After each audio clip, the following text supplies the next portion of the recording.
My name's Sunny. This is Moon, because I'm Sunny and she's, kind of the yin to my yang.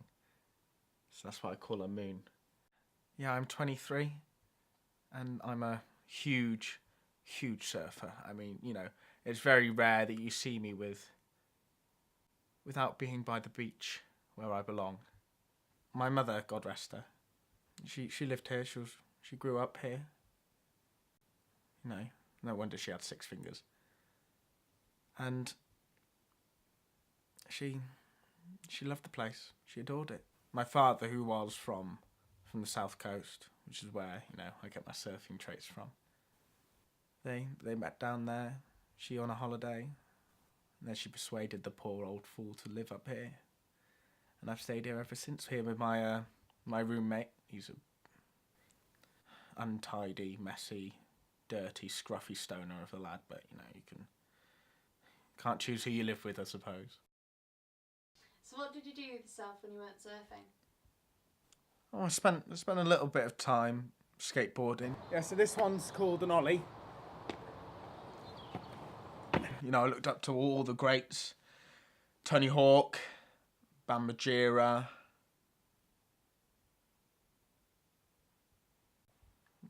Tony Hawk and Bam Margera, really. This one's called a heel flip.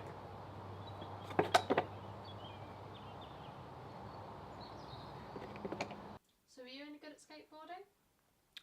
Do you know what? I can grind like anybody else.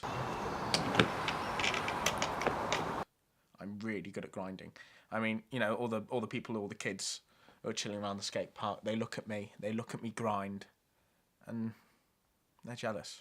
This one's called a kickflip.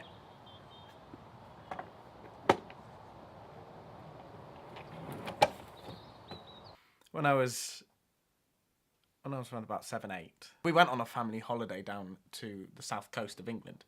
When we were there, we were sat on the beach and I was looking out into the sea and I saw these surfers riding those waves like me riding my ex-missus. Anyway, I thought I could be like them. I can be one of them.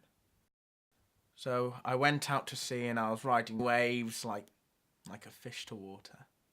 And there was this man, Jason Lawrence, his name was. And Jason, he said to me, we need to get you a contract. We need to get you a sponsorship deal. And with my family's consent, we went over to his big apartment and he said, here you are. Slammed a big contract down on the table. I scrawled my 7-year-old signature on it. And the rest is history. Red Bull, here I come. So how are you going to go about getting back into surfing? Well, I've got 3 really important steps. Step number 1, buy a board. I mean, I'm not going to go very far surfing without a surfboard, you know what I mean? And they shouldn't be too expensive. Number 2, get one of them sort of rubbery swimsuit things with like the zip at the back. A wetsuit? Yeah. And then thirdly and finally, and most importantly, I need a wax. Get rid of everything. Do most surfers do that? Yeah. Yeah.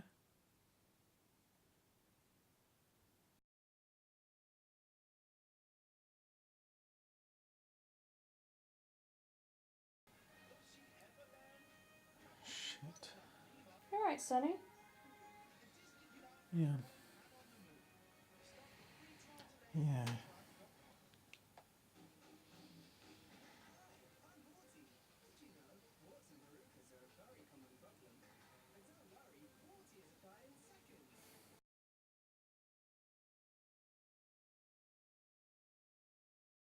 So did you manage to find a board in the end then?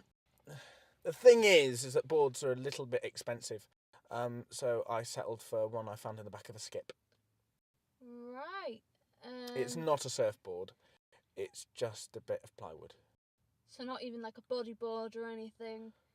Just... No. Okay then. And did you find a wetsuit?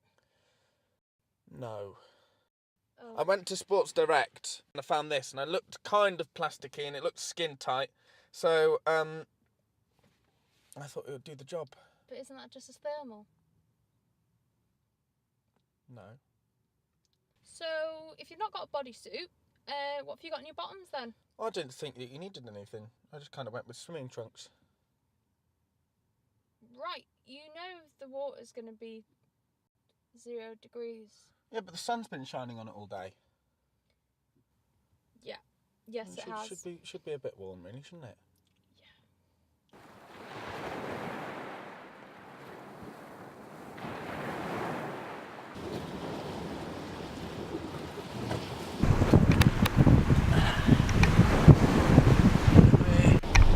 Oh, like that.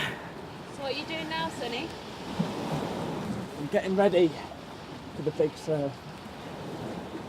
So I've got to swim the board into the middle of the water, and then once I've done that, find my wave, and then up we go. And then we're ready, and then we're going to ride along like that. It's going to be mint.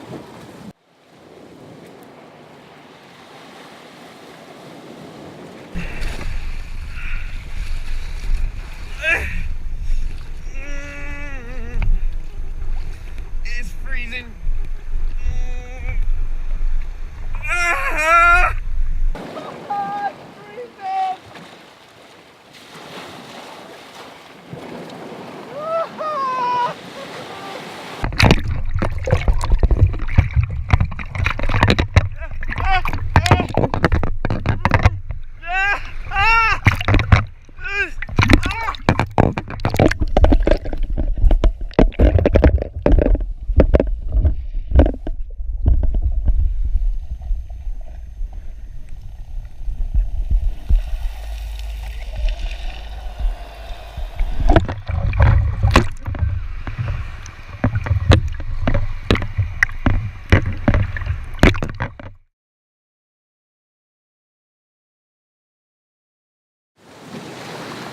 Sonny, what happened? Well, I was riding this wave. It was a good few feet, nothing major. And, the board came from underneath me. I don't think surfing's for me.